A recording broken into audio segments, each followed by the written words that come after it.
syaitanir rajim wasta'idz billah innahu sami'. Khusyuk dan hikmat, lantunan ayat-ayat suci Al-Quran dari masjid di lingkungan lapas kelas 1 Palembang.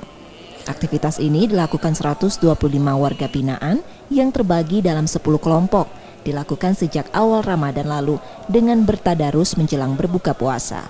Selain itu, kegiatan wajib lainnya selama Ramadan di lapas ini juga makin giat dilakukan, terutama sholat wajib. Tadarus Al-Quran dilakukan warga binaan dengan pembinaan dan pengawasan langsung dari petugas lapas setelah sholat zuhur.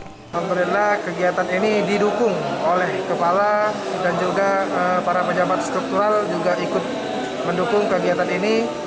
Dan kami juga bersyukur karena antusias dari warga binaan juga sangat semangat untuk menghadapi bulan suci Ramadan ini. Buktinya tadarus Al-Quran ini itu banyak yang ikut. Warga binaan di lapas ini antusias mengikuti kegiatan tersebut.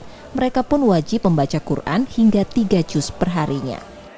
Ya, ada kegiatan tadarus, Pak. Tadarusan dirutini sampai 1 bulan sampai hatam. Jadi tadarusnya siang hari ya? Ya, setelah ba'da zuhur. Satu hari berapa juz enggak? Ya, ada sebagian kelompok yang 2 juz, ada sebagian kelompok yang 3 juz, gitu, Pak. Itu nominal. Yang penting yang nominal paling tinggi 3 juz, Pak.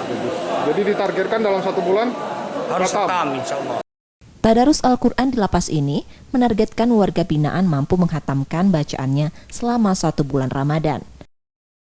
Muklas Diferensial, Kompas TV, Palembang.